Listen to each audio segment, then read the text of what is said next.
welcome to the first part of my 3-part series covering the Pikmin trilogy. I guess it shouldn't be too much of a surprise seeing as how I mentioned it before I started my series on Resident Evil, but I figured it'd be cool to have 2 video series going on about 2 different franchises with sort of perpendicular quality with each installment. So as you should know, Pikmin was one of the launch titles for the Gamecube, along with Luigi's Mansion and Melee. And as you might remember from my Excite Truck video last year, I talked about how launch titles are really interesting to look at because you know they're trying to show you something new. Something that this new console can now offer. And they generally do a great job of it without being overly evident. Unlike the jump to the Wii though, the GameCube didn't bring this whole new way to play with it. Rather, the changes brought in this generation had more to do with what you were playing and what you were playing it on. Software and hardware. Pikmin would find itself responsible for showing off quite a few of the features of the new platform actually. First and most important, memory. How do you show off a massive 537% increase in RAM over the last generation with the expansion pack? Well, putting a bunch of stuff on screen is a good start. At maximum capacity, the game can display the player's character, up to 100 Pikmin, a couple of enemies, and the stage around you. The player's position, health, the position of the pointer on the screen, the Pikmin, every one of their positions, health, possibly IDs, animation, your total Pikmin count and other statistics, the number of seeds in the field, their locations, enemies, their health, code that defines their behavior, code that defines the behavior of everything. Every piece of data that has to do with the game in its current running state needs to be held in the RAM. What else does an increase in main memory mean? Well,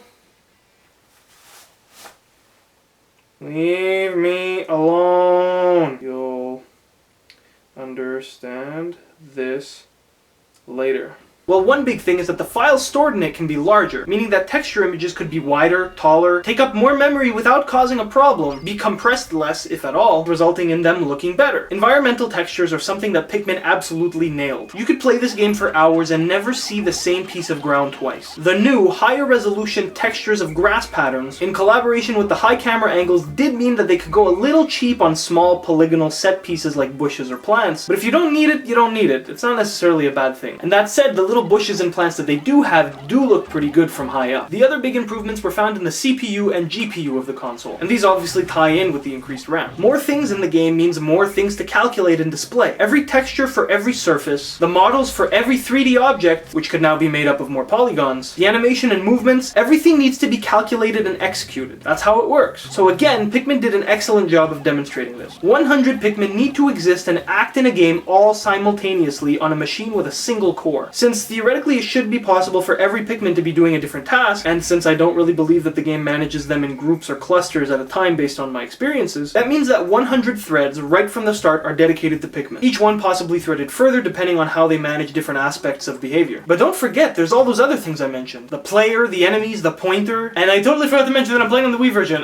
So hi, I'm playing the Wii version of Pikmin. Welcome to the first part of my, and then just fast forward to now, and now I continue. Thank you. But anyways, all of these different tasks need to be processed and served by a single CPU. And since this is also a game, additional to those requirements is the seamlessness of it. The whole game needs to run at a particular frame rate and feel responsive. Sure, it might seem almost funny to marvel at a game that had to run at least 100 threads, but this is something that the Nintendo 64 wouldn't have been able to do, and that's exactly why Pikmin had to show it off. They could now write many more, much more complicated programs, and be sure that it would run. Now, I only became a software engineering student 2 years ago, and it's weird to think sometimes about how not so long ago, machines were struggling to run things that I actively take advantage of today. Programmers knew what they had to do software-wise, but the capacity to run it wasn't there yet. I've had professors, people who've been in this quickly growing field for years, talk about key moments in computer science that they experienced themselves. So what I'm trying to get at is that, to me, Pikmin feels like this massive milestone. Suddenly the gates were open, and these guys who'd been making games on these much weaker systems were finally given freedom. They could make more, they wanted to make more, they could just throw as much crap they wanted to in a game and it would work, and it shows. I mean, one of the first games ever made for this console was a game that was just about having a lot of stuff everywhere. It's a huge mess, hundreds of things all over the place. All the menus have this funky lighting and sparkles and stuff. It's crazy. It's like you can tell from this game how happy everyone was to be able to work on something so massive. I mean, the game is designed around the idea of scale. It feels more like an experiment than an actual finished game sometimes, and that's kind of because it was. They were just pushing the limit and not trying trying to see what they could do, but how much they could do. And I really like that you can see that. So now that I've talked about a bunch of stuff no one cares about, let's get to the meat.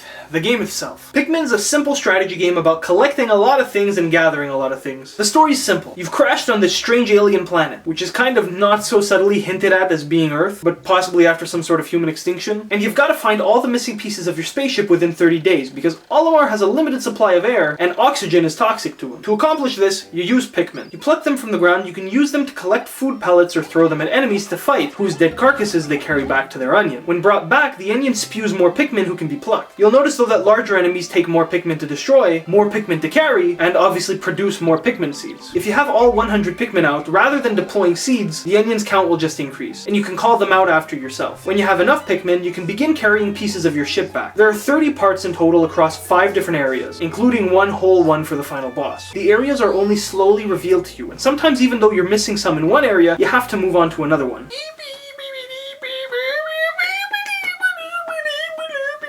Now that's because there are 3 different kinds of Pikmin in the game. The red ones are the strongest, so they're the best to have tag along with you when you're focusing on hunting. They're also fire resistant, or cherry flavored. I can't really remember which generic characteristic of red things they have. The yellow ones are cool because they could be thrown higher, meaning that some ship parts or other items are placed to be collectible exclusively by them. Their other trait is that they can pick up bomb rocks that are used for breaking down thicker walls that can't be slowly hammered down. I always found it a little weird that not only were they the only ones who could pick up the rocks, but that was their only other ability. I think they should have maybe tried a little harder to come up with something else for them to be able to do. The execution of bomb rocks feels a little sloppy overall too. I don't like how you can't force them to drop them, sometimes putting you in a really awkward situation where you need just a few more guys to carry an item, but they can't help you because they're holding the rocks. It's really weird. Blue Pikmin are the aquatic ones, able to follow you underwater. As you can assume, they're the biggest reason for having to leave items behind and move on to other areas. Before you meet them, you can't go through the water. You can't break submerged doors to move forward, pick up pieces in the middle of a lake, so you're forced to leave them behind. One pretty negative thing I have to mention about them though, that has less to do with them and more to do with sound design, is that the sound that plays when something enters the water, this little sort of tapping sound, plays every single time for every single Pikmin.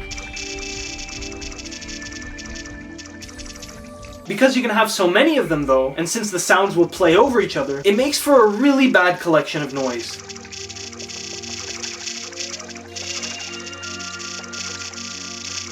What's even worse is when Pikmin carrying something get caught between water and solid ground. The sound is just hard to bear.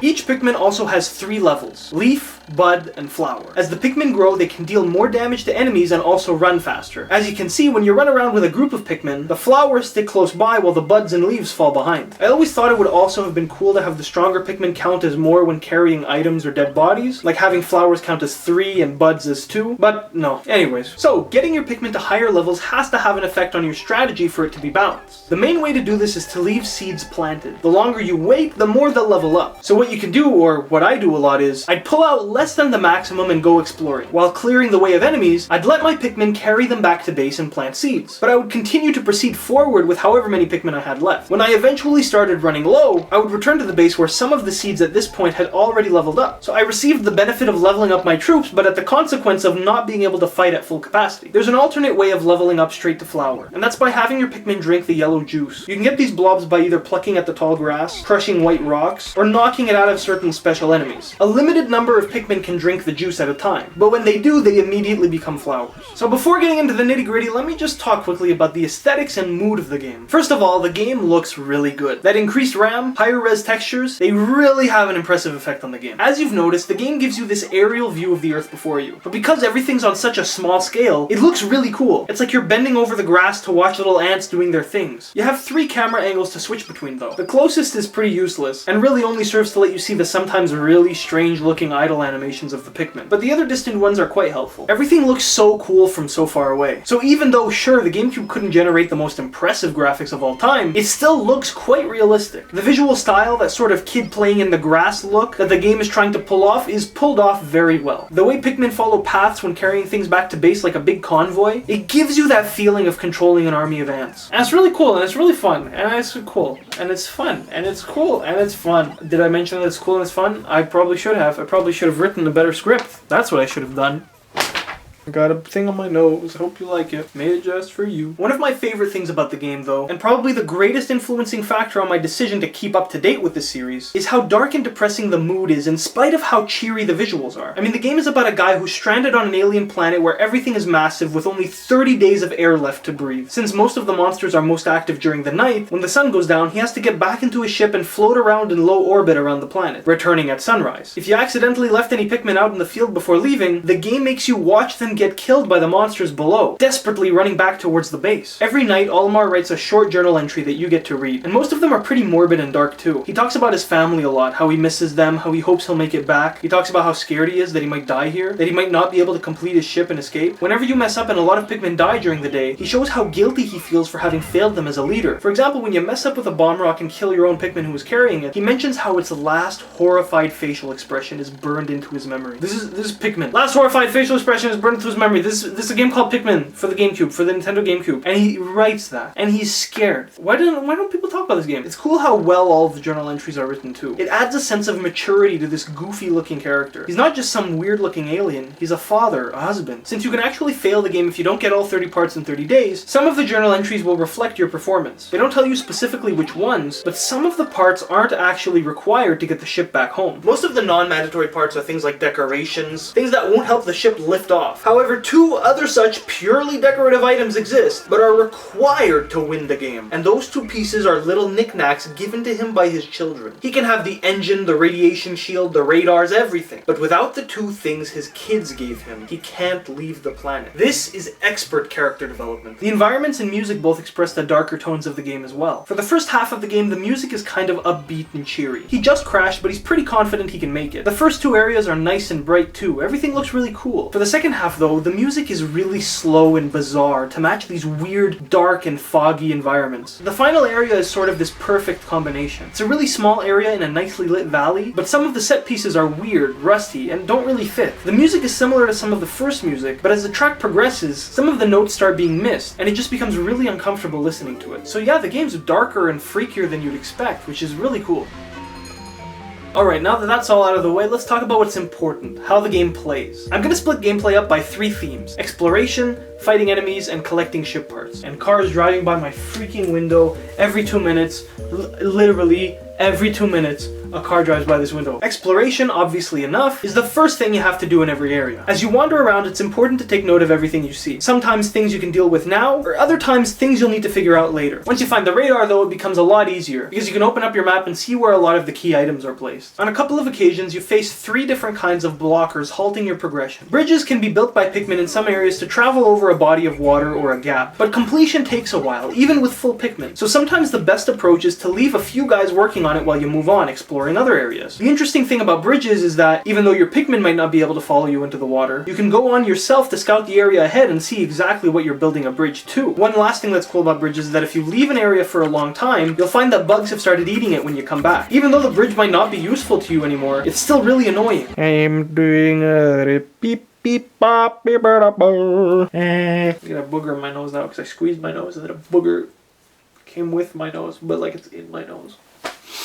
Aww. Weak walls serve the same purpose as bridges, stopping you completely, but now also affect blue Pikmin and mean that you can't explore the other side alone. Strong walls are similar to weak walls, but what makes them different is that they can't be damaged by Pikmin. The only way to take these down is with bomb rocks that only the yellow Pikmin can carry. Gary, Carry or Gary, what did I say? One or the other! Okay, I am going crazy. Something you might have noticed by now is how multitasking is a recurring theme in the game. You always have at least one group of Pikmin working somewhere else for you, either building a bridge, taking down a wall, or carrying items back to base. Sure, you could try to blitz it by only doing one task at a time with your whole group, but it's clear that the game advocates for this sort of group juggling, as is made evident by the fact that sounds play no matter where you are, indicating that your Pikmin somewhere else have finished their task. Multitasking is even embedded into some of the enemy design. For example, one of my favorite enemies, the fiery blowhog who shoots fire from his snout, is most easily taken down by red Pikmin. In fact, since his only damaging attack is his fire, red Pikmin are actually completely invulnerable to him. He'll kick them off a few times, sure, but it doesn't matter, they just get back up and keep going. Once you figure that out, you can take advantage of it by only sending a small group of red guys as a distraction while you move on. They'll kill him eventually, whether or not under your supervision, and if you're left enough, they'll actually carry him back to base on their own. The only place where multitasking really seems to fail is in the forest navel, where there's this big cluster of bridges and weak and strong walls. The thing is though, only the bridges are necessary for getting large items back to the base. Breaking the walls will give the Pikmin less distance to travel, sure, but what do I care if they take the long way back? When I give them something to take back, all that matters to me is that it gets there, not how long it takes. I'm not worried about them getting ambushed either because I'm always sure to clean the areas entirely before moving forward. So as far as I'm concerned, busting these walls is just a waste of time. In all my playthroughs of this game, I've never actually broken these walls, and I've always done just fine. I have a feeling it might even be a trap to trick players into wasting more days, especially considering how far the bomb rock spawns are in this area, and how many it takes to knock down some of these walls. But like I said, I've never actually done it, so maybe it does make a difference. And hey, maybe I'm sort of a hypocrite for saying I don't really care about how long it takes to get things back to base, because during this playthrough, my single biggest loss of Pikmin happened when a group I left carrying something back just barely missed it and got abandoned. 10 seconds left! 9, 8, 7, 6, 5, 4, 3, 2, 1! Connection terminated.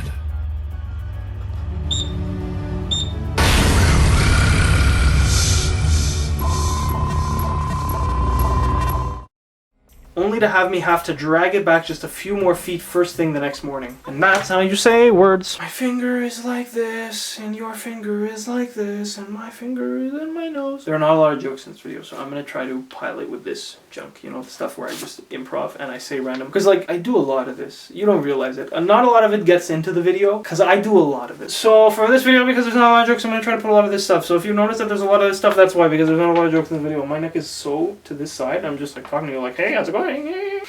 I'm just so freaking weird. What happens every night, which is really cool, is that a bunch of stats about the day you just played are presented to you with this cool graph and chart. The graph shows Pikmin population relative to time of day, so you can see dips and rises during and right after boss fights, or slow upwards creeping on days where you focused on building up Pikmin. You also have things like how many Pikmin died today, how many have died since you started, things like that. It's a great way of keeping track of your performance, which is important because of the high score ranking system. Now, I have to mention, I never really understood why the game had that. Of all the games I've ever played in my entire life, the last one that's gonna convince me that it deserves an arcade-style ranking system is Pikmin. High scores really only work if multiple people play the game. And Pikmin is a long, single-player game on a home console. I don't think I need to explain why that doesn't work. And if I do, then you can poo. Are you freaking kidding me? Someone just decided to mow their lawn! What I will say though about the things that I do in the middle of the things, in some videos I actually have strategically placed them when the flow of what I'm talking about doesn't really work, and I need something to just drop in there to distract you. So when I start talking serious again, you forget what I was talking about before, and then you don't realize that I'm an idiot. But in this one, like, my flow has been really good. Like, I've been linking things so well. My segues are on fire. And of course, this is the only video where I'm not making jokes, so I have to pack with these things, and then you don't get to appreciate how perfect my flow has been. But hey,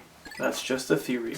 Your mom theory, ha! Another problem with multitasking though, which is actually more of just a general problem, is how unreliable Pikmin can be due to simple bugs. For instance, like I said before, when I send my guys off with something for the base, all I expect is that it gets there. Now what's important to note is that the paths to the base are predefined by the game. They all follow each other in a single file line. So when my Pikmin fail to make it back to base because the path that's been drawn for them cuts through a physical obstacle, a flower, that was placed there by a human being, someone who made this game, that disappoints me. Sorry, but there's no excuse for something like this. Another issue is how Pikmin follow you along narrow paths like bridges. When you have a whole squad of Pikmin out, they arrange themselves behind you with a certain width, which is just a little too much to make crossing such paths simple, as it should be. My Pikmin are supposed to be living things, following my commands. When I cross a bridge, they should proceed with caution, not walk carelessly into the water and drown. Then there's the fact that bridges themselves don't actually always function properly as protection from the water below. If you've played the game, you're probably familiar with the section in the distant spring where you have to build two bridges from opposite sides of a gap that meet together in the center to form one huge super bridge. Problem? The bridges don't actually touch properly at the tips, meaning that there's a gap that your Pikmin can fall into. Yes, your Pikmin can fall straight through a bridge. The worst offender by far though is this tiny piece of land you need to cross right before the fight against the birds. This spot, again, is really narrow, and trying to cross it will leave a lot of your Pikmin in the water. The only way to make it safely is to sit on one end and throw a bunch of your Pikmin, one by one, to the other side. Then cross when it's safe and gather them them all back up. The problem is that this area leads to a massive battle against 3 bosses. You need a ton of Pikmin here, so it's a waste of time. It just leaves me wondering, what's the point? Why couldn't this have just been a straight path? Because they wanted to have a little puzzle with the box? I doubt it, it wasn't challenging at all. It's just really bad. I really don't want to make a habit out of referring to future games in these series videos, but for this one I kind of feel obliged to say that this bridge crossing thing was fixed in later games. But that's we're gonna not now discuss in future. So let's go over enemy fighting now. Fighting is pretty simple. You have 2 main commands to use when engaged in combat. First, you can throw Pikmin onto enemies by aiming at them and pressing A. It's generally a better idea to do this because Pikmin on the ground are more vulnerable to being eaten, and most enemies are weaker on top. Some guys can even be killed with a single well-placed shot. You have to be careful because you'll be in danger if you miss. The other main command is the trumpet. By pressing down on the D-pad, a trumpet begins to play and your Pikmin will align themselves with the direction of the pointer. This is useful when you're trying to do a large sweep of an area and clear out a bunch of small enemies, like bugs or fish things. It's also extremely effective for fighting the frog enemies. If you charge at them with enough Pikmin, they'll have trouble jumping up off the ground. You still need to pull your Pikmin back once or twice though, but if your timing is right, you'll be fine. I distinctly remember having a lot of trouble with these guys the first time I played the game though. Their big slam attack was really annoying and seemed unfair to me. All I had to do was make one mistake and a whole pile of Pikmin could die. What I didn't understand then, but I've come to realize now, is that it really wasn't unfair. Enemies with huge attacks that kill a bunch of Pikmin in one shot are perfectly fine, and that's because Pikmin are literally everything in this game. Listen to this. Say I have 100 Pikmin for a fight. As long as I have some Pikmin left, I can keep fighting. If I start to lose some, I'll need to play more carefully to preserve what I have left. And if I run out entirely, I'll need to go back to base and pull out some more. So, what other common feature of video games does it sound like I was describing? If you answered health, congratulations! Sure, Olimar has his own health for show, but Pikmin are the real health. As long as you have some left, you can keep fighting. But when you run out, you need to go back and stock up, which is analogous to respawning. Pikmin are your tools and weapons too. You use them to fight your enemies, you have to make different decisions to use them most effectively in a range of situations, you use them to solve puzzles based on their colors and traits, and most importantly, to carry parts back to the ship. Pikmin also represent your time. Sure, there's the day counter and the time limit displayed on the screen at all times, but the real measure of time is how many Pikmin you have. Preserving a lot of Pikmin means that big fights and tasks will take less time, and that you'll be more effective at multitasking. It also evidently means that you'll spend less time dedicated exclusively to growing Pikmin. Finally, Pikmin are your progress, experience, and skill. Finding a new color of Pikmin is like unlocking a new power. Having more Pikmin means you're more skilled and efficient when fighting. Having a lot of flower Pikmin means you have great experience. This is why there's absolutely nothing wrong with enemies that take out a seemingly unfair portion of your Pikmin in a single blow. There's nothing else for them to hit at. All you have, all that matters, are your Pikmin. So that's how you have to take damage. There's one enemy in particular who demonstrates what I'm talking about pretty well. The big blowing, floating thing is one of the most ingenious enemies in the game. Why? Because he doesn't do any damage. Rather than hurting your Pikmin, his gusts of wind blow them around and remove their flower, reverting them back to the weaker leaf form. He's not actually causing physical harm to anyone, but he's taking a huge hit at your ability to perform in the field. Having a bunch of weak Pikmin makes fighting more difficult and means you'll probably lose more later on. That's really impressive. Another reason it's okay to have incredibly difficult enemies in Pikmin, which I feel might be overlooked, is the fact that finishing the game does not imply winning. There are 3 possible endings to the game. There's the best that occurs when you get all 30 ship parts, the decent one you get for missing some of the optional parts, and the worst, which is triggered if you still haven't obtained all the mandatory ship pieces by the 30th day. In this ending, Olimar's fears come to fruition, and he's stranded there, either dead or turned into a Pikmin. It's not really clear. So due to the fact that winning is optional and there are other, lesser ways to finish the game, that perfect ending must be difficult to achieve. And while it's not as brutal as I think it should have been, it still is really hard. None of the enemies you face are ever explained to you. Everything you learn is through your own experience, like you're a true explorer. There aren't any big cutscenes to introduce you to bosses, you just walk into their area and they show up. Fighting occurs immediately, with no indication as how to kill them. I still don't know yet which is the best way to kill this big spider guy. You can either attack his center to do damage or his feet to slow him down. Going for the feet is obviously more dangerous, which is why I rarely ever do it, but it must serve some purpose. Maybe I just haven't come up with the best strategy yet. Or the birds. You have to take note of how they only eat Pikmin from the ground and realize that you should throw your Pikmin on their necks and head for maximum damage and safety. Or the final boss. At this point in the game, you've never faced a boss that forced you to sacrifice your own Pikmin, but you soon realize that when he does his big licking attack, if he happened to eat a Pikmin holding a bomb rock, that would probably do quite a bit of damage. And that's something that you have to figure out on your own. But what's important is that the process of learning that is dangerous. This guy has a massive sweeping tongue, and if he grabs your Pikmin, they're toast. There are even some optional bosses that can only be triggered by specific events and who are viciously difficult, like the goopy swamp muck guy who leaves this trail of gas behind him that kills Pikmin on contact, or the cell-looking monster that kills all non-water resistant Pikmin. He's pretty hard to kill because of his high health, but then you notice that your blue blue Pikmin are only attacking one of his nuclei. If you manage to get a solid hit on the other one, it's an instant kill. And again, no one tells you that. Finally, there's collecting ship parts. Ship parts are collected various ways. Sometimes they're just laying around, sometimes they're inside of bosses you have to defeat, but other times they're the reward for solving a puzzling challenge. You see, Pikmin features a lot of puzzles, and that's why I have a little bit of trouble calling it just a strategy game. Some of the puzzles are actually pretty good, and it's weird to see non-combat related challenges designed for a game that's basically about commanding an army. The coolest one is the one in the distant spring, where you need to switch between blue and yellow Pikmin. You see, there's this item in a high place that only yellow Pikmin can reach, but it's across the water. There are these flowers though that allow you to reseed your Pikmin as a different color. This puzzle can actually be solved many ways, and it's pretty cool. Pardon my disgusting artwork, but you can throw a group of blue Pikmin to the platform, turn them yellow there, then throw the yellow Pikmin across the water, pull down the ship piece, turn your yellow Pikmin back to blue, and carry the item back safely across. Alternatively, you can bring a group of yellows and blues, throw the yellows across both platforms, pull down the item, get your blues to carry it back, and turn your yellows to blues to bring them back. Or just throw them all to the platform across. Or another cheaper way is just to whistle the guys across the water at the last second before the sun sets, since any Pikmin at base or still with you will survive when the time runs out. One last thing I always appreciated about the game was how you're given the ability to make up for your mistakes, unlike real life.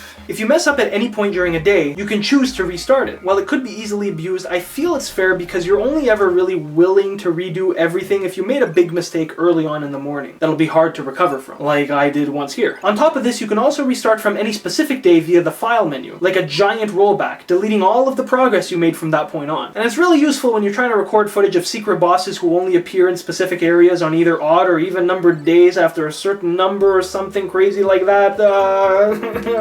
Pikmin was a pretty acceptable game, but like I said before, it wasn't really the kind of game anyone set out from the beginning to make, and so it wasn't exceptional. Sure, it was new and exciting, but it was kind of a bit messy, and it never really felt like it knew where it was going. What I'm trying to say is that unlike Resident Evil 4, where all those different components came together in varying combinations to make one single great game, all of the different components of Pikmin kind of operated independently of each other. Everything was designed around scale, multitasking, learning, and exploring, but it still always felt like a really well-made tech demo rather than a good game. But time would come to prove that the ideas developed in Pikmin, having a strategy game with time limits and complex combat and puzzles, could in fact work. So I hope to see you next time when I take a look back at Pikmin 2.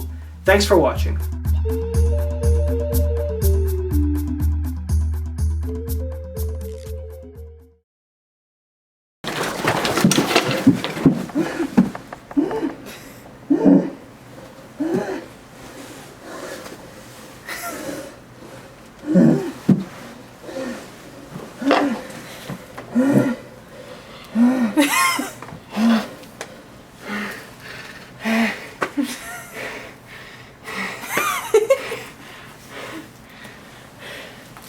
Is the dumbest, stupidest.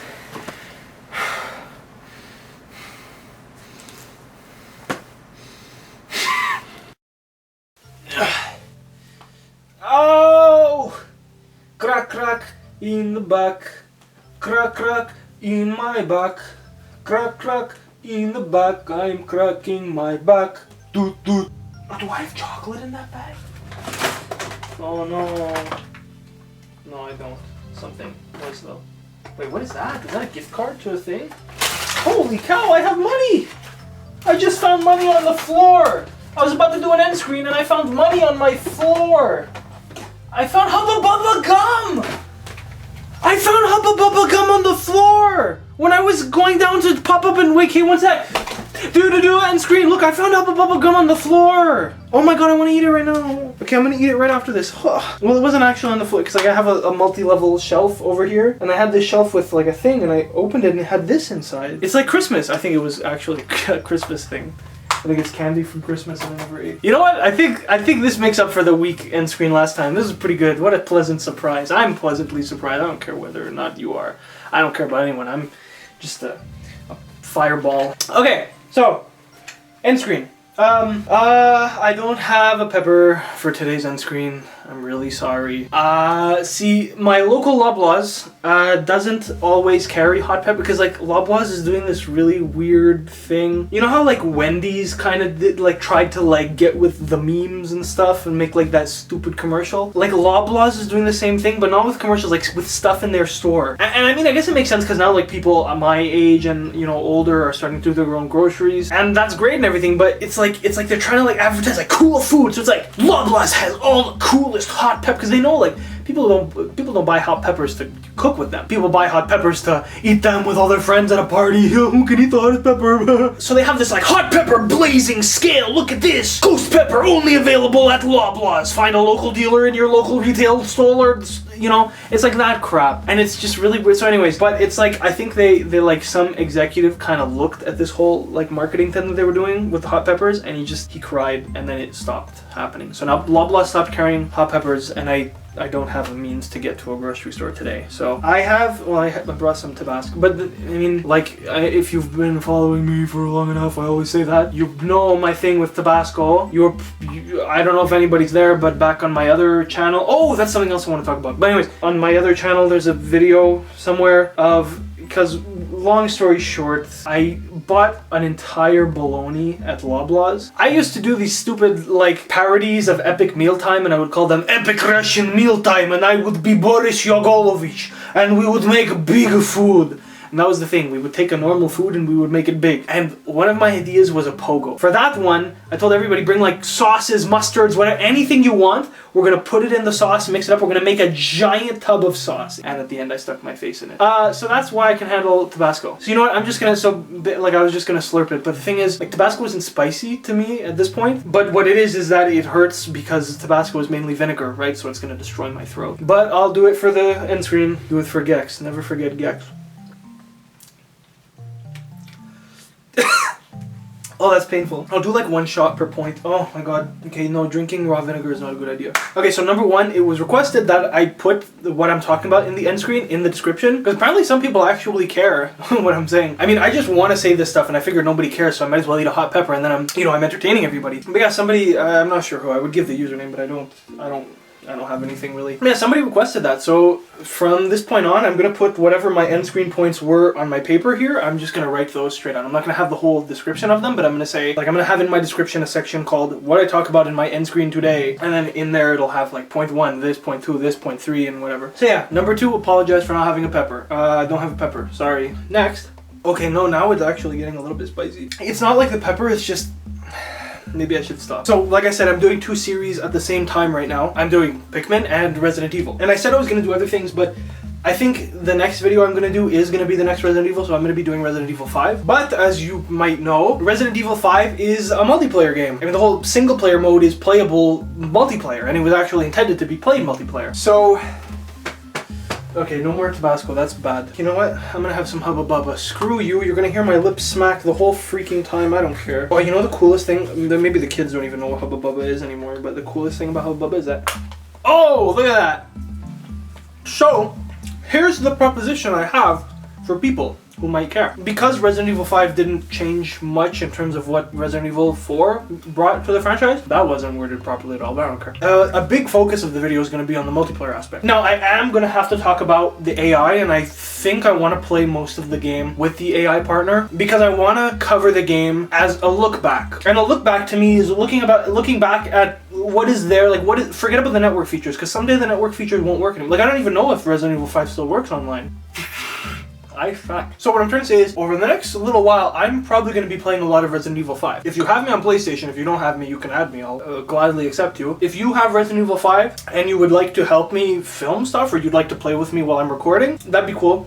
The thing is, I don't want to upset anybody or hurt their feelings, because my recording sessions aren't always that long. Like, sometimes I'll record for 3 hours and then turn it off and then go back later and record a little bit more. So it's not going to be like a sit down, play the whole game in one afternoon sort of thing, you know? If you add me and you get your, like, don't put your game in the thing and get ready and be like, hey, let's play, nah, because you know, I might be playing with someone else already, or I might be, you know, specifically trying to record AI stuff right now with Sheva and stuff like that, or I might just be like not on my PlayStation. I might have forgot to turn it off. So like, don't like get overly into it. But if you're there, like send me a quick, because I don't want to like be also getting messages while I'm playing Resident Evil 5. Because that would, if it ruins a big part, I'm gonna be mad. I'm probably gonna get pretty frustrated, because I get pretty frustrated pretty easily. If you want, the offer's there. Because the thing is, I'm not like some big crazy YouTuber. I'm just like some dopey kid. I'm not really a dopey kid. I'm kind of smart and stuff. But yeah, like that's something we could all organize. If anybody wants to play, let me know. And then that the same thing goes for Resident Evil 6. For Resident Evil 6, actually, Resident Evil 6 was a weird game. I can never blow a bubble well. I don't get it. What do you do? I'm never gonna blow a bubble. What do? You chew? You put it there. You stick your tongue out to make a hole, like to make a and then what? But your tongue is in the way. How do you blow? You move your tongue? That's just gross. I'm gonna get it. I swear to God. Hey, look at that! And quickly, one last thing. I'm gonna take the gum out.